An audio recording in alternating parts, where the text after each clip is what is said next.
Good evening to everybody. I hope everybody's well. Anybody who's on the chat already. And I'd like to introduce Gary from Ghost Searchers Island. Hey. How you doing? You all right? I'm not too bad, Dan. Good.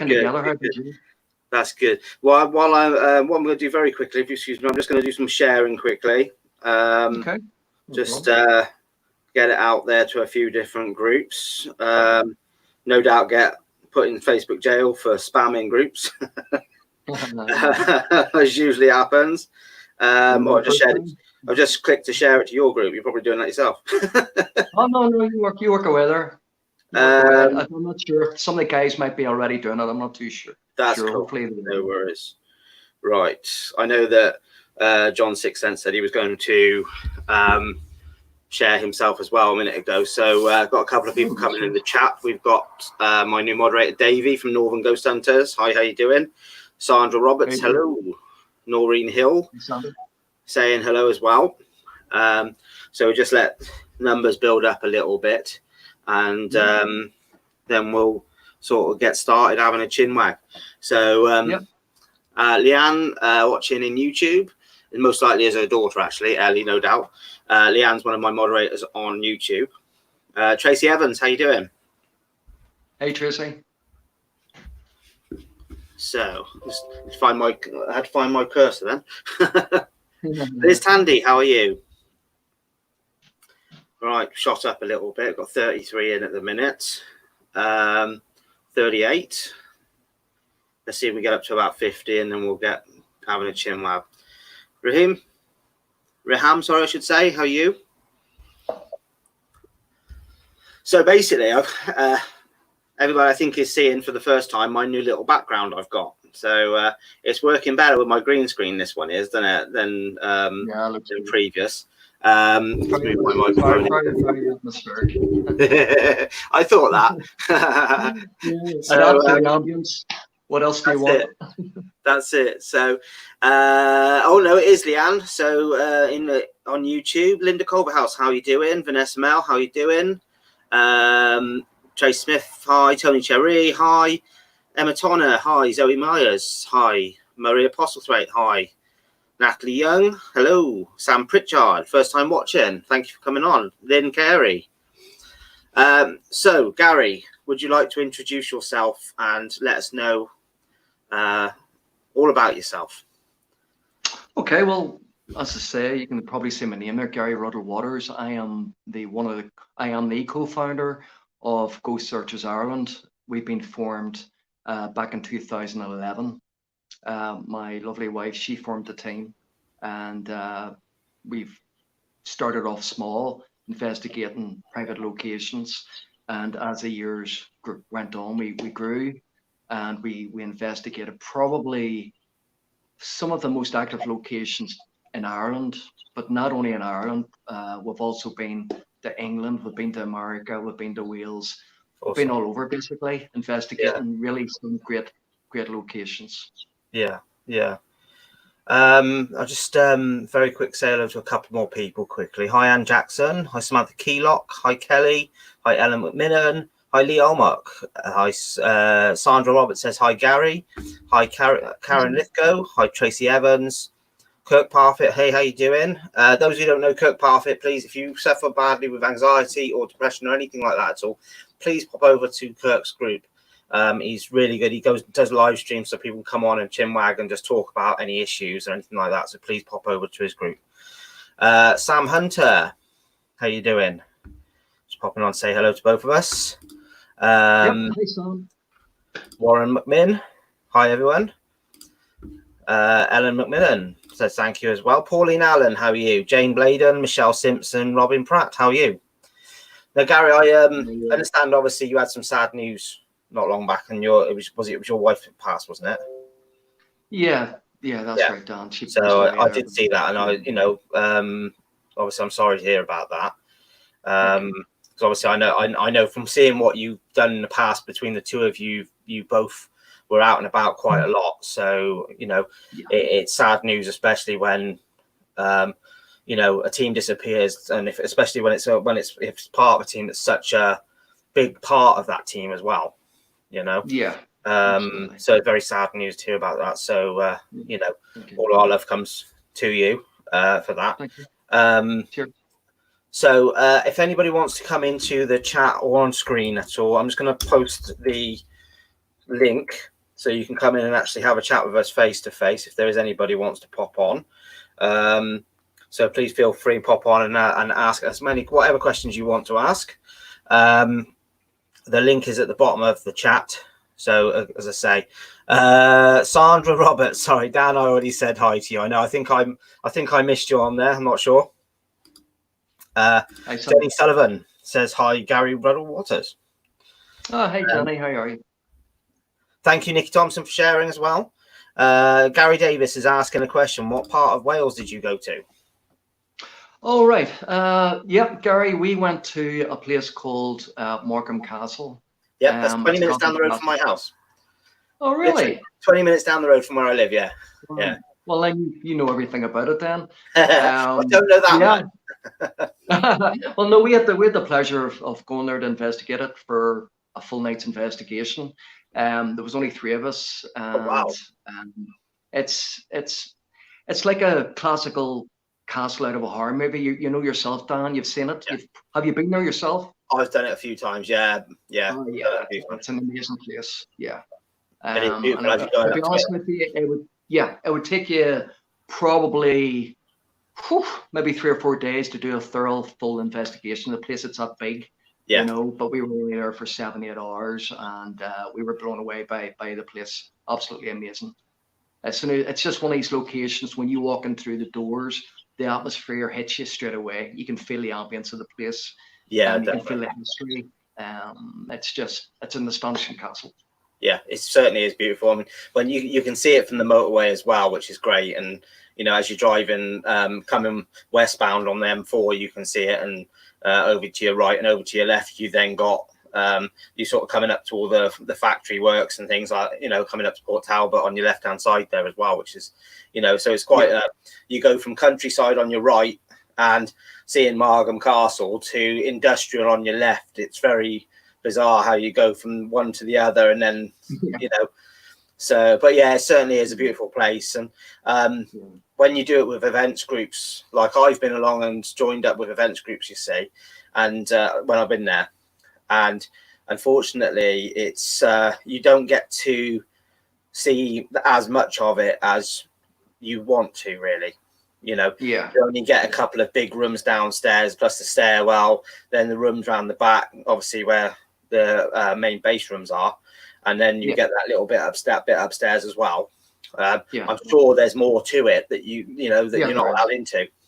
So well, it depends who takes you around. That's it. You know, but no, we thoroughly enjoyed the experience, and we've actually filmed it. It's on our YouTube channel. Oh wow, yeah, that'd be good. That'd be good.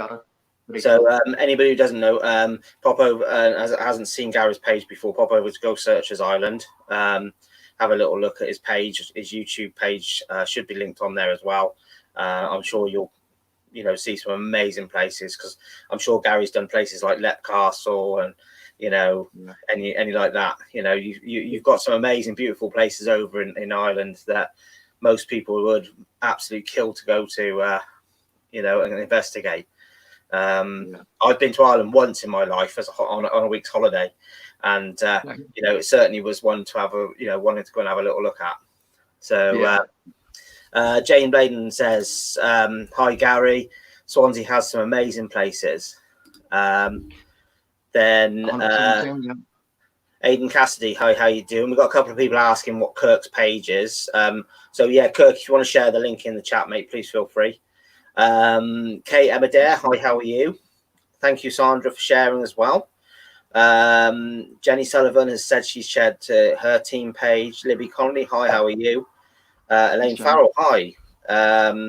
Just so anybody can see it there. For people who want to know the page, Kirk's page, please just click on the name above and it will direct you to my page. You may not be able to do it while the chat's going. You may have to wait until afterwards to do it. I'm not sure if it will work.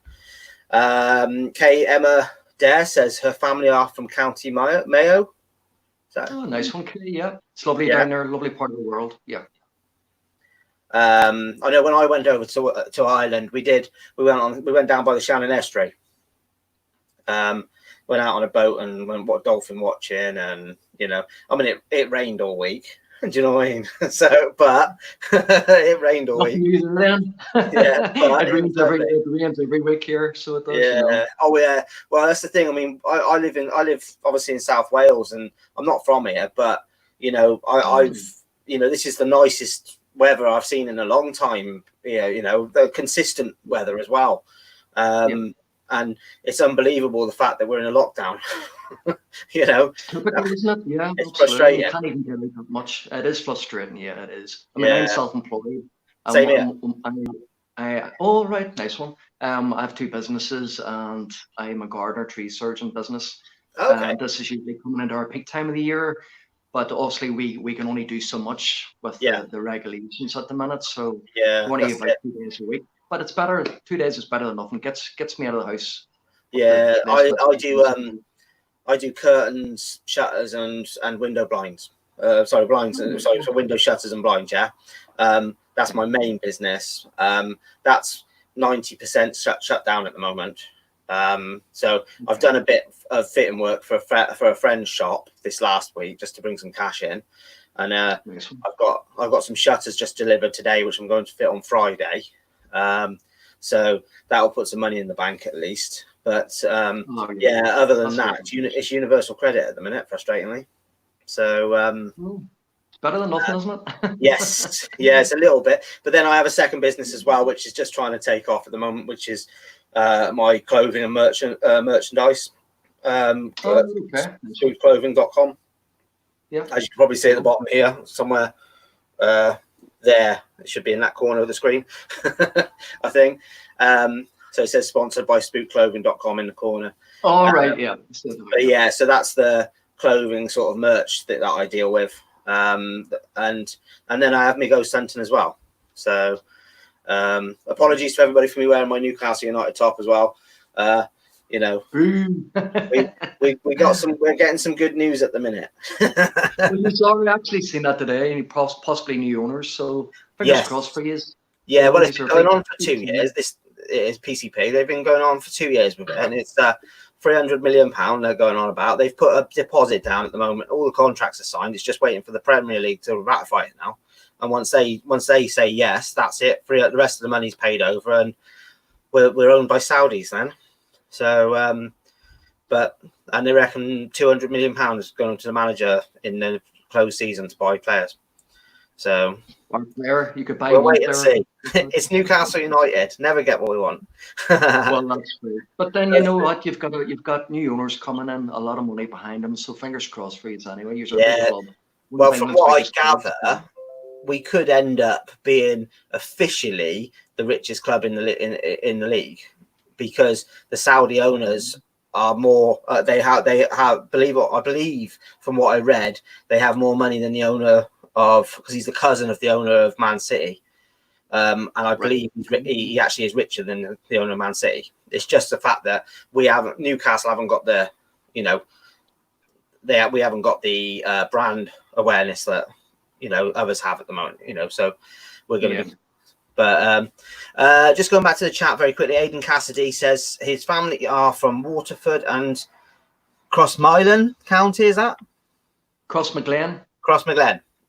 County Armagh. Yeah, that's it. Yeah, that's it. And Jane Bladen, sunny in the Mumbles in Swansea today. Yep, definitely. It's not very far from me. It takes me about 25 minutes to get to Mumbles from where I live. So Melissa Miri East, hello, how you doing? KM Adair is saying, thank goodness for the good weather. It's great we can be in the garden all day. I can't. My garden's a complete shithole. But I've got to get it sorted soon. Katie Louise says hi from K&M Paranormal. Got quite a lot of people from South Wales on tonight. Lynn Carey from the sunny Gower. Right. Samantha Keylock has said, before I bring Kirk on, Kirk's sitting in the background just about waiting to come on. We've got a quick question from Samantha Keylock. Hi, Gary. What venue was the one that had the most activity and you can't wait to go back to? Which venue had the most activity and which? Oh, right. Yeah. Well, yeah. Samantha, pretty recently, actually, we investigated a place called Limavady Workhouse up in Londonderry, Stoke Derry, and it dates back to the mid 1800s. And there was a couple of TV shows that appeared on as well. And we've been wanting to investigate it for quite a few years. So it came around the time where we thought, yeah, we'll have to do it. Now with more time on our hands, let's get this done. So uh, just blew us away. I mean, again, I'm not plugging our channel here, but if you go to the Ghost Searches Ireland YouTube channel, it's actually on there on the Limavady Workhouse. From initially when we walked in to do the walk around with the caretaker within the first half hour, and he's been there, I believe, 15 plus years. And he said, even on the walk around, just with us, we just picked a very good night to be there. He said it was the most active night that he had ever been on. From disembodied voices, Wow. EVPs. First time in my investigation time that I had seen a full-blooded operation. Myself and Sarah as well in the team. Full-blooded operation. Just walked past the door. Right. Yeah, we were absolutely blown away. And I come with I would class myself as an open-minded skeptic, but I have no rational explanation for what we seen that night. Yeah. And it was just an amazing night. So yeah, Limavady Workhouse for me. And we're bursting to get back there. The guys want to get back there sooner rather than later. So it's a must for us. So anybody out there that wants to do an investigation in Northern Ireland, Limavady Workhouse is for Oh, you. 100%. 100%. It's somewhere I want to look at going to. Yeah, definitely. Definitely. Yeah. I don't do very well. I haven't done very well with boats this year going across, because I know it was, when I went across years ago, we did the catamaran across, and that wasn't so bad. But the reason I sort of I like Kirk a lot is because with what he's doing is because I suffer badly with anxiety and social anxiety especially. So it's one of those where I back in January I went to Lanzarote for a week and went out on a boat, had the worst anxiety attack, turned into a massive panic attack. Next thing you know, there's me sitting on a boat for 4.5 hours, cuddled up to the sink in the bathroom. I couldn't move, so wasn't nice at all. So just very quickly then, before we bring Kirk on screen, where are we? We got KM Adair says, does Gary have some nice juicy ghost hunting experiences to share? Hope so. Yeah, absolutely. If you've got all night, I'm happy to blabber out some of them. Very quickly then, we've got Gerard Hughes says hi from Belfast. Julie Trimble News says hi. It was lovely in Belfast today. Emma Tonna just popped off to go and get herself comfy in bed while she watches. Matthew Davis says hi guys, how are you doing? Karen Lithgow says hi, where would you like to investigate in England and why? But before we answer that one, I'm just going to bring and I'm going to say hi to Leslie Hudson very quickly as well. So she's just popped on to say hi to both of us. I'm going to bring Kirk on screen. Kirk's very much. He's got the sunny background on there, you see. There's lake in the background as well. Yeah, see, I can't do as much as what you can with mine. Mine's only a small green screen. I mean, it literally ends about just a bit further off screen. Are you from Los Angeles by any chance with that background? I'm thinking of Los Angeles. No, I'm actually from Alaska. Oh, well, there you go then. I was close. But by way of Manchester or that area. Yeah. Manchester, boo. Yeah. But no, it's like, have you ever done lock-ins? Do you know, like lockdowns overnight and stuff like that when you do ghost hunts? Yeah, we don't call them lockdowns. We stay away from TV show wordings. No, we've done a lot of overnight investigations. Absolutely, we've done. We've done hundreds of them. Yeah. But do you know what, guys? We always find with us anyway. I don't know if anybody else goes through this as well. When we do an overnight investigation, when we say overnight, it's a minimum of 4 hours. Initially, when we walk in, we'll set up. We'll talk to the client. We'll do the walk around, and then we'll find out where the hot spots of the place is, where we'll set up our cameras, voice recorders, etc. And then from there, that takes about the first hour. And then the next 3 hours, bang, straight into the investigation. Usually up to the fourth hour, we always find it just goes absolutely quiet. I don't know why that is with us. Maybe other people can back me up on this. But you see, say for instance, if we were to start at 9 o'clock in the evening, see by about 1 o'clock, just goes absolutely dead. Yeah, I have exactly that same issue sometimes. Yeah. Whether it's because your energy level goes down, whether if there's any spirits trying to communicate with you, can pick up on this.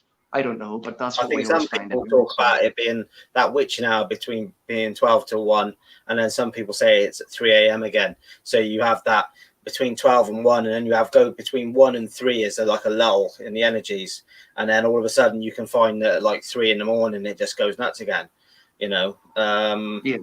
So sometimes I suppose when Kirk says about lockdown or lock-ins, I mean, you know, obviously what we call a lock-in is in the pub. But well, yeah. but then obviously in the, you know, TV spiel is lockdowns, isn't it? Yeah. I always brings me back down to when Zach Bagans went to go to the Ram Inn, and John Humphries goes to try and walk in after him to show him around a bit more and talk him through some more things. He's like, "No, we're on lockdown. See you later." Close the door on him. I mean, what would you say that the best time is for you guys to get the most activity? Anytime, really, Kirk. You know, do you know actually there's been more ghost sightings seen during the day than at night time as well? Yeah. I don't know if you know that or not. No, I thought it was always at night. No. It's been more ghost sightings seen during the day. So I always think that the nighttime side of things, I don't know if Gary, if you'd agree with this, is the nighttime side of things for me is usually because the theory behind it is the spirit is somewhere between the IR spectrum and the ultraviolet spectrum. So we use that theory, especially at night time, by filming in IR or in full spectrum or with UV lights and that, because that's where the theory is. But with IR, you can't use IR during the day. So as a result, you got no option but to use it in the dark. So most people tend to go at night, but people also talk about that witching hour as well, don't they? But I have had, in certain places, I've had more activity in the day than I have at night. Okay. Yeah. Well, I mean, suppose in a way when it's dark, your senses is heightened as well. You're more aware to what's going on. If you were to stand in the room during the daytime, you're just going to be nice and relaxed. You're not on edge. But when you're in a dark room at night, your sensory perception rises, if you know what I mean, and you're a lot more aware of what's going on. So therefore, whether it adds to the ambience of it or not, whether the spirits can pick up on that, I don't know. But it's a very good question. Yeah. But that's the other side of it as well, I suppose. When you're you're more open to it, like you say, Gary, because your mind is going into that point where you're normally going to bed, or you're tired, or you run and your body's slowing down that little bit for the night. That then does make you more susceptible to feeling things, doesn't it? Yeah. To what's going on around you. Yeah. The other side of it is things like people drinking energy drinks, that sort of thing. That does exactly the same thing. I found. I have no idea what you're on about. Please tell me that's not Monster. No, it's not. It's actually. It's the other one. Other brands are available. Yeah. Hashtag not sponsored. I'm on the strong Guinness, but it's a white. I'm naughty. I spend too much time drinking that. So in my cupboard, I've got whiskey, I've got scotch, I've got Jaeger bomb. I mean, I very rarely drink, so it all just stacks up in my cupboard. Yeah, just keeps it nice and cool in that Alaskan background. Yeah, exactly. I mean, it's so much nicer when you put it in water as well. It's a lot colder. So, one quick question before I go, and I don't mean to bring any drama or like that, but what do you think is happening with the paranormal industry right now? With me? Well, you see, we don't usually watch what's going on around. We don't get involved in that really, We do hear people talking about it, but we personally like to stay away from that. Sometimes it can come to your door, and the best advice that I can say is don't get involved. Just concentrate on your own group. Concentrate on the people around you. Have a small circle of friends that you can trust. But the paranormal today, at the minute, I don't know what it's like over in England, Scotland, or Wales, but in Northern Ireland and down the south of Ireland, it's very, very quiet, which is a good thing, I suppose. And a lot of our teams like to work together. We get invited down the south of Ireland all the time. The paranormal teams down there are absolutely amazing. So it's a big shout out to you guys down there and up in the north as well. It's massively tricky in England, and that, that's the thing. And, you know what this means, don't you, Dan? We've all got to move down Ireland. That's it, isn't it? It's a lot quieter down there. That's it. All right, okay. So I think it's bad in England then. I have friends over in America, and they say it's bad over there. I have friends in Australia, New Zealand, and they said it's bad over there. So not only is it bad probably in England or wherever else, it's bad everywhere, basically, you know. But it's like law of averages. No matter what you do, whether it's a hobby that we do into paranormal, or if you're into football or any type of hobby at all, there'll always be backstabbing, there'll always be drama, it'll always follow you around. But as I say, guys, my advice, just stay clear of it. That's my personal advice. Yeah, sadly it gets around. There is way too much drama, isn't there? So, well, it's commendable that you completely stay away from it all, to be honest with you. I mean, sometimes we slip into the drama and accidentally. Sometimes we tread sight 12 first into it, and sometimes we just go bull in China shop. But it's frustrating. It is what it is, no matter what industry you're in, isn't it? It is, and there's nothing you can do about it. It's life, really. It comes with drama, Yeah, that's it. And it's even worse when we're in situations like we are now. Obviously, with lockdowns and things, we straight off end up in, the first little bit of excitement somewhere, whether it's drama or whatever it is, we tend to jump straight onto it, don't we? So one quick one for you, Dan. Do you know if I buy you a green morph suit, would you wear it for one of your lives? Well, no, but what I can do is this. If I do this, so there you go. Look. See, because I'm debating whether to get myself a green morph suit and just do one of my lives in a morph suit. just have my head floating about on screen. You wouldn't want to see me in a morph suit, trust me. That's the whole point. We wouldn't see you in one. Kirk, you're a star. Thanks very much for coming on, my friend. Thanks for having me on, Dan. Nice talking. Nice to speak to you, Garrett. Yeah, likewise. Stay safe, everybody. Cheers, mate. Yeah, take it easy. Bye. So I've got a question from Jenny Sullivan.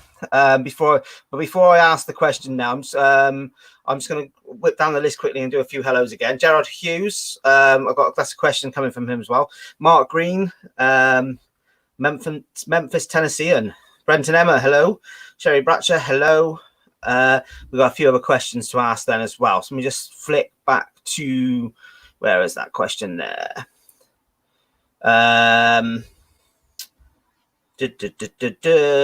is it? It basically was, if I read it right, it was saying, there we go. Is it true that Gary likes to do lone vigils? That was the one. Who's that from? Do you know what? I've just lost the question. Yeah. Okay. Well, I'll answer because this has been going on for years with me.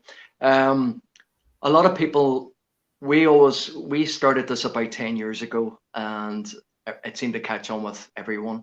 And 10 years ago, we'd come up with this idea. Let's ask a public who, would like one of the team members to take a vote who would like to do a lone vigil. So it always seemed to come back to me for some strange reason. I've no idea why.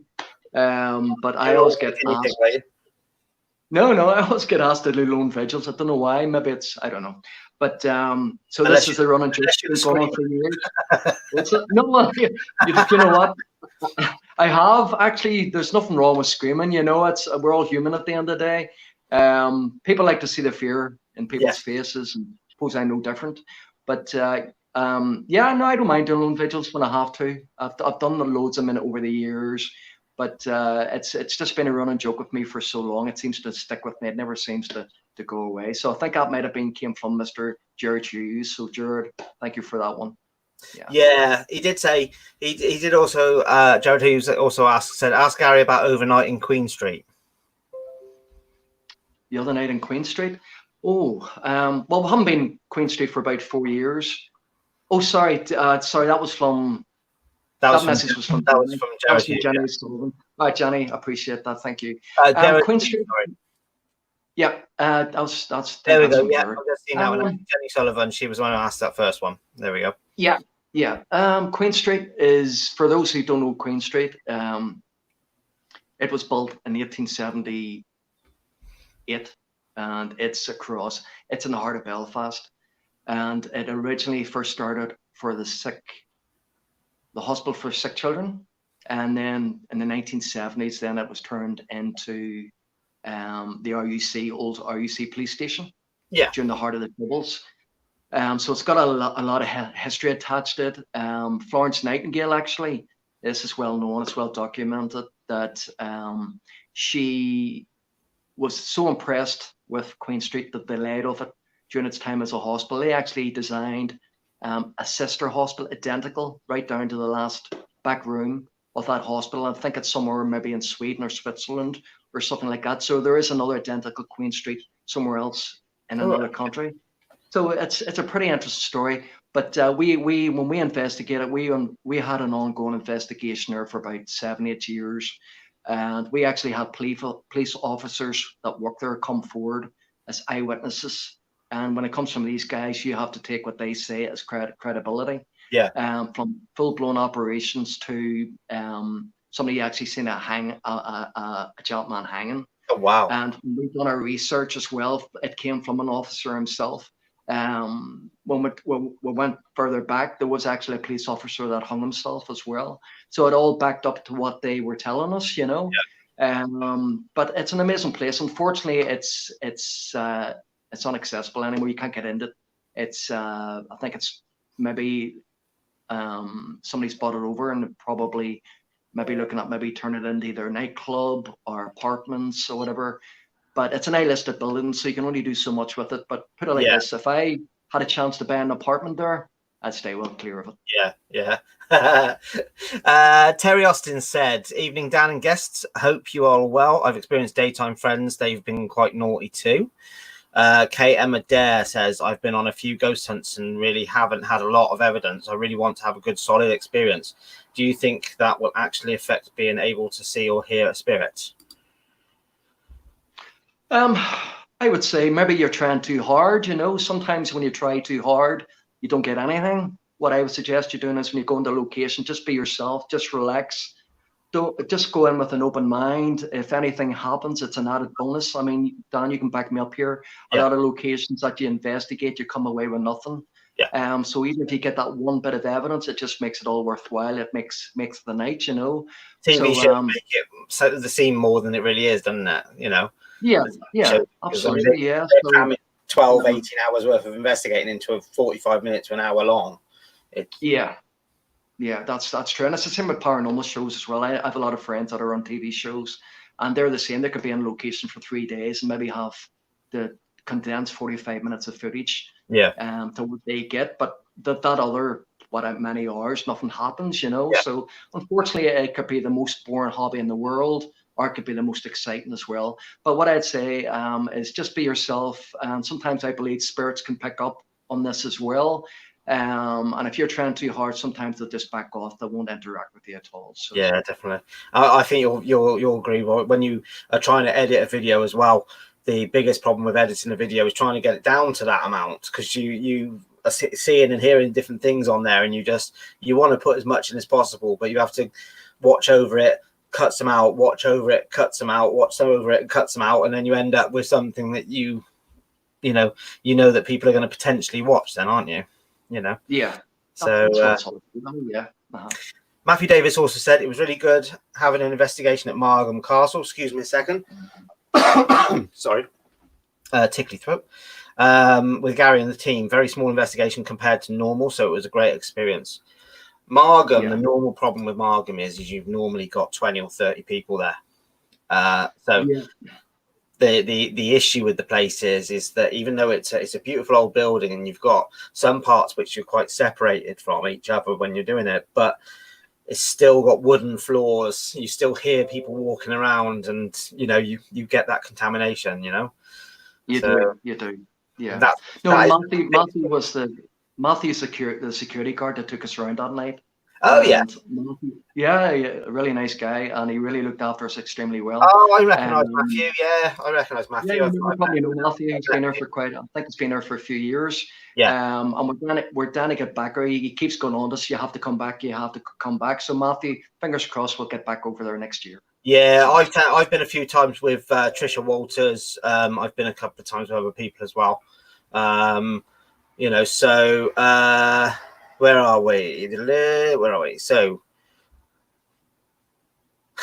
Jenny Sullivan says the question was from her about the Lone Vigil. Sorry, Jenny. There we go. So Gerard Hughes says that the Green Street is in Heidelberg. All right, nice one, Jared. Yeah. I know Heidelberg. I remember that from school when I was in year 7 in school, in high school. 90, what was that? Would have been 90. Not about 1994, roughly. We did a week in Germany, and we stayed in Heidelberg. So I was a bit of a troublemaker in school. I didn't finish school, so not very good at it myself. But I do know I went to Heidelberg when I was there. So Tony Cherry Humble said, "Have you done any in Leeds before?" No, we haven't. I'm actually a Leeds United supporter, by the way. So yes. Yeah, unfortunately, yeah. No, we haven't done Leeds. We've been to we've done 2 locations in England. We've done Chillingham Castle. You probably know of it. I was also there this month. Oh, really? All right, nice one. Go in there. Yeah. Have you been there before? No. No, it's a cool place. I suggest wrapping up warm. It's like a giant refrigerator in there. Even during the summertime, you will be absolutely buzzing. And it's a bit like Markham Castle. It's a huge place, and but you'll probably be brought to the most active locations. But it's a fantastic castle. It really is. Yeah. And also we've been to you'll know this. What do you call it? It's Newcastle. What's it called? Oh, it's the one with the stairs that go up and down. It's just you know what it is, right? Castle Keep. Yeah, I was going to say, I'm a Newcastle United fan, but I don't know Newcastle very well. I've supported Newcastle since I was in my early teens, but I don't know the city very well. So I tend to, because of how far it is for me to get to Newcastle. It's about 5 hours drive, 4.5, 5 hours drive. So I tend to. If I go to a game, I tend to go to the games that are further south, the away games, Yeah. So I can get to them and get home easily, So yeah. Terry Austin's saying, can she ask a question? By all means, pop that in the chat if you want. Where are we? Matthew Davis says, yes, done an investigation with Dan there too. I know there's 1 or 2 different security staff at Margam. So I've met Matthew before on a couple of occasions, and there's another guy there as well I've seen. Matthew will know Trisha very well.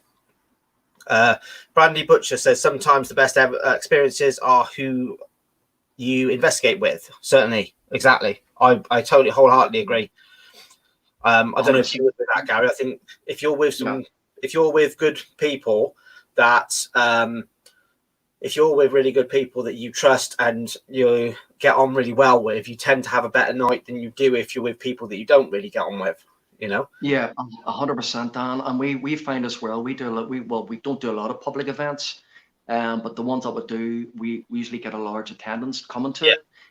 But we find because there's so many different people there, so many different energies, we get amazing, fantastic evidence as well. We would get as much evidence doing a public event as we would doing a team event.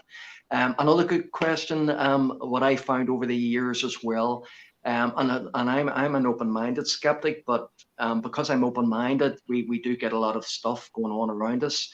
But what I would find is if you're with a complete skeptic that doesn't believe in it, you get very little to no evidence at all, unfortunately. It's just because if spirits do exist, if ghosts exist, the best way I can explain it, if you're at a party, a house party, and you've got two rooms, you've got a room to the left where you have a lot of friends, and you have a room to the right where you have a lot of people that don't know you and they dislike you. When you walk into that atmosphere to the room to the left where your friends are, you'll pick up on that energy straight away, and they'll come over and they'll want to communicate with you.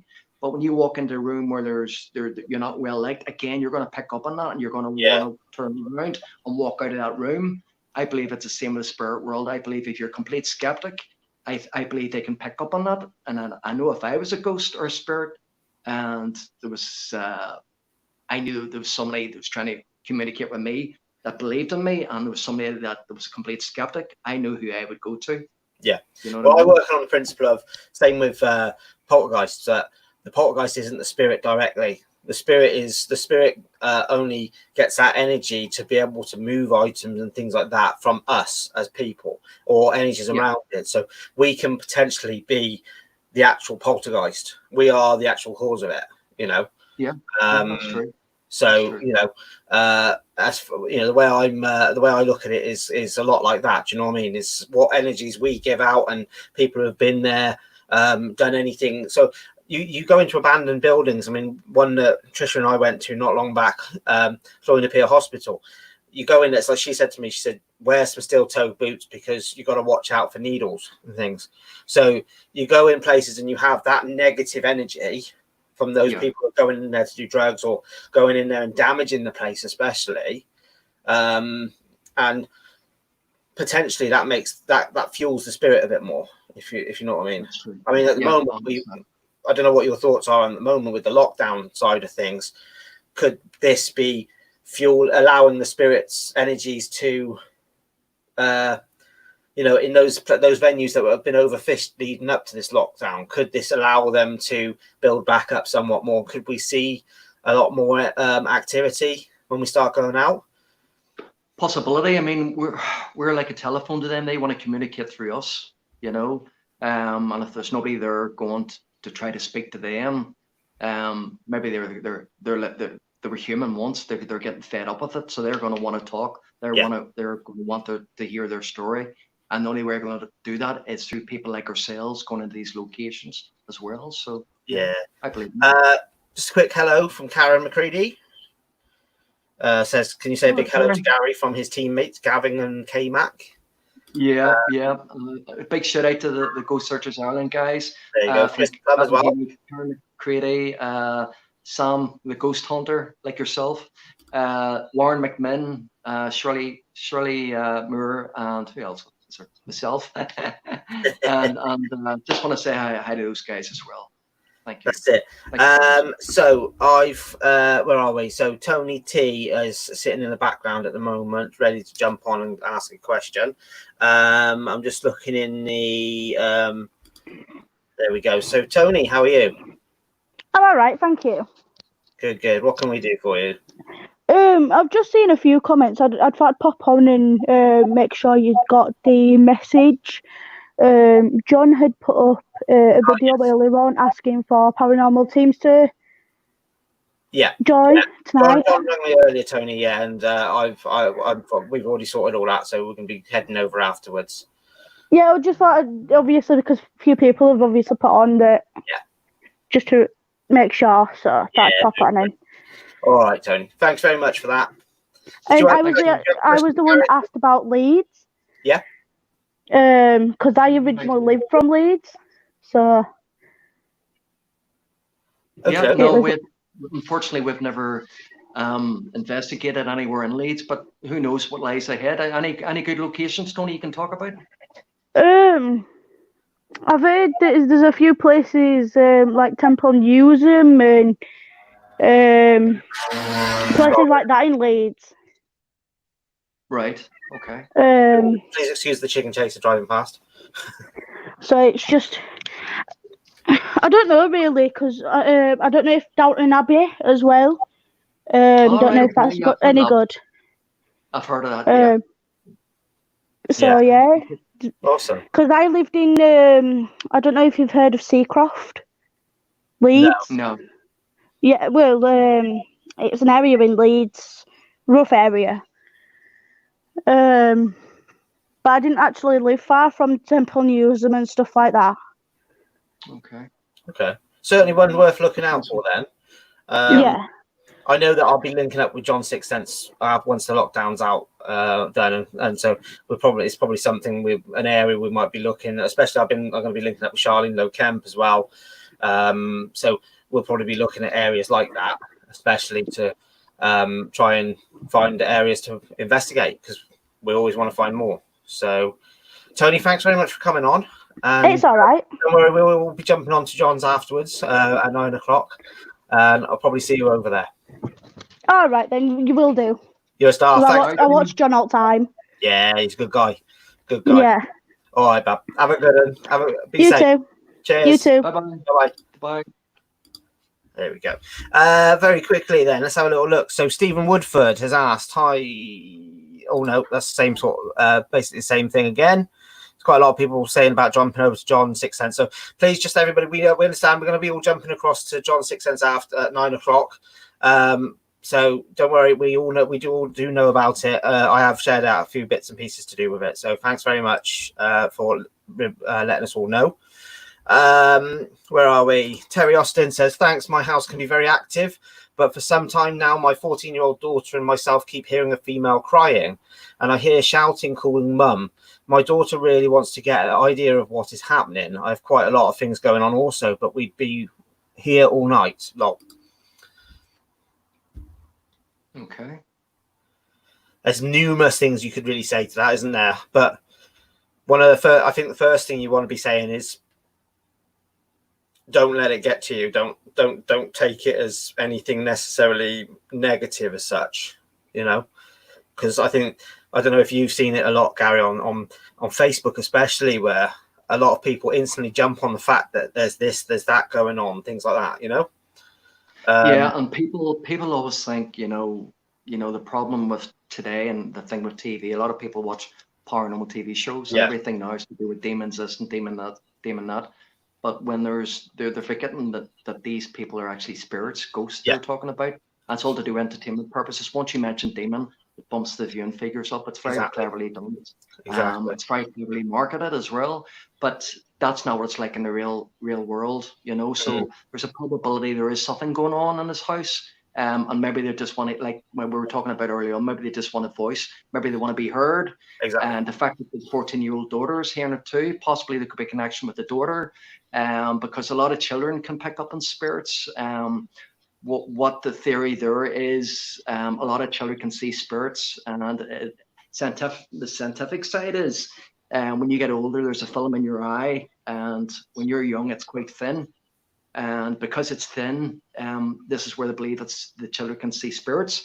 But when you get older and you become an adult, the film in the eye gets thicker to the point you can't see it anymore.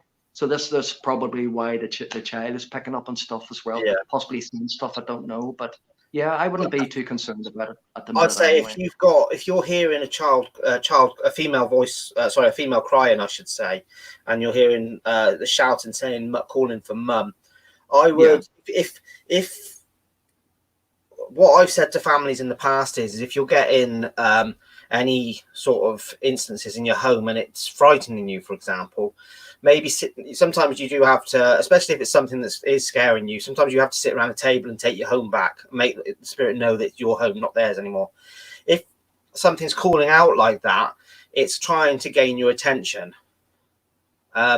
So if you don't want to confront it yourself and sort of see what you pick up, maybe use some equipment and pick up bits and pieces and see if you can get some responses, maybe look at Terry, finding a local team that Terry says it doesn't scare them at all, but maybe find a local team in your area that can come out to your home, do some investigating on the premises, see what, and then, sit there and investigate with some equipment, get some evidence, see what's there, see if they can give you some answers, and then maybe, depending on how you feel from there, whether you have somebody come in to potentially move that spirit on, or if you are happy with the spirit being there with you, then that's it down to you. That's your call.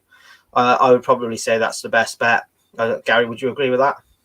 Possibly, yeah. Another thing you have to ask is the house detached? Is it adjoined to another house? Could there be a voice come through the wall? Could there be a girl next door for her mum? There could be always a rational explanation. There's that, yeah. There is that, yeah. So you could potentially be hearing neighbour or a couple of, one of the things is you do find that sound can carry through walls a lot. So it could even be a house a few doors down, and you've got that one part in the house, say if it's in the same part where the sound is coming through, and you're hearing that sound from a few doors down. There's there's so many possibilities to it. Would you agree with that? Yeah, but it's a good idea. They're maybe getting a paranormal team in that they know of, maybe a reputable team that they've heard of. Exactly, go a recommendation. Never go for something that you don't know. That's my best advice. Or Terry, for something you know, so I'm just wondering what area of the country Terry lives in. Probably going to say America now. No,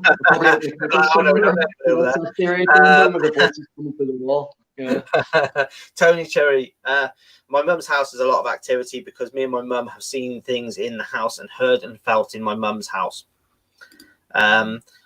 That's, you two tend to find that, I suppose, if you've got quite a close connection with somebody as well, you probably pick up on each other's energies, and there probably heightens activity around the two of you as well. If you're very emotional family, very loving family, that could those emotions, those energies could also fuel some activity that's there. The other thing they could be sensitive as well. They could be sensitive to the spirit world. The fact that the both of them are picking it up, possibility that way. But the other thing I was going to say about Terry is that when Terry's situation is, it could even be in they live down in Bedford, right? Okay, Terry, pop over to the Paranormal Sisters page and speak to Joanne Traherne. Okay, she is in the Bedford area as well. Have a word with Joanne. Paranormal Sisters will be on with me on Thursday, actually. I work with them a lot. We do a lot of charity work together, and they have an amazing medium that works with us, Sam Bennett. And if anybody can help, they'll be able to help you. But one of the things that I was going to say about that situation is it could even just be residual, where you're hearing, excuse the pun when I say it's a ghost from the past. You're hearing a tape playing as if it was a tape playing, So rather than it's something that's embedded in the walls, rather than tell Terry Austin, I did my first investigation at Bromham Hill and I was there. There we go. So yeah, Bromham Hill is a brilliant place. I think, Terry, that probably would have been the one with oh God, it was with me. It was with us. We had do you know what? I'm just trying to think who we had with us. Who do we have with us? We were supposed to have Katie Jarvis with us from EastEnders. She was supposed to be there, but she couldn't make it. And then we had yes, that's right, Terry. Yeah, who else was it we had with us? I'm just trying to think who it was now. It's the energy drink kicking in. Oh, do you know what? Yeah, my brain's just decided to go a bit nuts there. So Phil Wyman, that was it. Phil and Sarah Wyman were there. So I'm wondering if it was that one that you were with. You were with me on. If it was, you probably would have seen our my amazing stick figure capture on there with the child. But sadly, those photos, yeah, that's it. Terry just said Phil Wyman was there with me. Phil and Sarah were investigating a house just off Bromham Mill, and Phil just went upstairs. Sarah's downstairs. She stood towards the bottom of the stairs, and she steps to one side. Phil had just gone up. Sarah moves to one side, and then next thing you know, you can just see peeking around the corner from the bottom of the stairs was a little stick figure, and then all of a sudden it sort of moves out from the doorway of the stairs. but Okay. it couldn't have been any of us who created that stick figure, if you know what I mean, because the way it was actually just on the bottom step as such, and then so all of a sudden it came out, you know. So it made itself more known, more prominent. Which was so we using an SLS camera then, a light structured camera. So yeah, I mean, I'm. Do you know what? I'm one of the things. I'm one of these people. I can't stand anybody. I can't stand people calling them SLS cameras because they're not a true SLS camera. But yeah, I use a Stickman setup, which it's different to what most use. Most people use a Kinect setup. I don't use a Kinect. I use Fast as a software, and I use it through. I use it with a Zoo section, which is designed for robotics. So it's a different, slightly different. Slightly different. Similar principle, but works differently. It's that much better because it's got a full light depth as well. Okay. So you can actually turn the black and white screen off, and you can actually have it so you can see the real image, and it will overlay the stick figure on the real image for you. So plus it's got microphones on it, so it picks up sound as well, which is really good. So Terry says, yes, that's right. I'm the lady that had the awful man attached to me. I remember, Terry. Yeah, I remember. 100%. Yeah, pop over to Paranormal Sisters, speak to Joanne. Either that, if you can't get hold of Joanne, easily speak to Jay as well. Jay Austin. Jay shares the same name.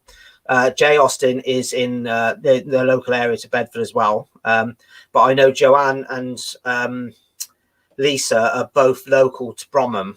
So be worthwhile speaking to them. They'll be able to sort something out and come and see you, I'd imagine. Where are we? Let's just go back to this. We've only got a few minutes left, and then we'll be finishing up. Where are we? So Caroline Gilchrist, hi, can you give a shout out, please, and let people know to go onto her page, please. Any donations at all would be great. King food parcels for elderly and vulnerable people. So must be I would say a very worthwhile cause.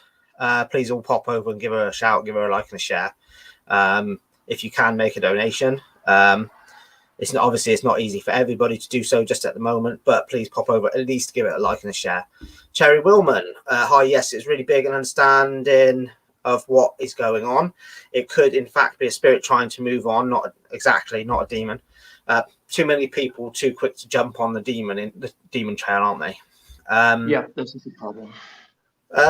Where are we? Sherry Bratcher, sorry, covering it up there. I have a shadow figure that threw my daughter's lamp about 3 foot off her nightstand, and my young girls saw it cross over the bed into the wall. Could it be a malevolent? Other weird happenings have been going on as well, like things falling off shelves and pots and pans thrown at us while we're cooking, or just walking into the kitchen to grab a snack. Wow, lots going on there.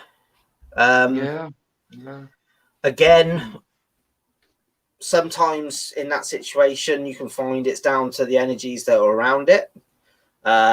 Maybe the house needs a good cleansing, so maybe do a sage cleanse on it to start with. That might help. Find a local group and see if they can come in and see you as well, Sherry. That's another good one. But make sure that you find someone reputable. Ask some questions about what they've done. Ask around in the local area. If you go online and have a look at the local groups, see if you can find a few of them. Don't get all of them in because they'll all come up with different things and might just become a bit confusing. But try and find somebody reputable in the area. If we, by all means, let us know where you are, and if we can recommend somebody, we will. Another thing, just quickly, Dan, because I know you want to go somewhere else. What I would suggest, if you can, try to check back who lived there previously, or maybe the previous owner before. The fact that a spirit can actually move an object, I would suggest that maybe that could be somebody that's lived there in the past. Just again, maybe trying to be known, but the fact that it had the energy to move something, it's always a good thing to try to go back and trace the steps. It could be something who lived out there, Sherry, is if you're living next to things like running water, what the building is built out of or on as well. The stonework can be built on. because things like that running water can act like especially if there's 2 points of water, 2 sources of water meeting, that can actually sort of act like a battery in some ways. Yeah, even power lines. You know, if you're living near power lines, a lot of electricity as well. That's basically like using an EM pump as well, where the spirit is using the energy to manifest to be able to do something like that as well. So something else to look forward to as well. But you tend to find the worst thing you can ever do in a lot of situations is call a priest in. No disrespect to the church, but a lot of the time they come in and you tend to hear stories that they've actually somewhat made things worse. So I would say don't go that route no matter what anybody says. Call a local group in, get some evidence first of all before anything's done. Don't let anybody come in saying they're a demonologist to start with. No. Sometimes too, Dan, you know, sometimes too is that if there's a spirit there, you tell them to move on. It's your home. It's your time now. You know, it's not theirs. They've had their life, just to move on. And sometimes that can work as well. Try that first would be, I would say, get you and your family all sit around the dining room table, hold your hands together and tell the spirit straight. It is your home. You're not allowed to do what they're doing. It's scaring the children. It's not on. They must stop.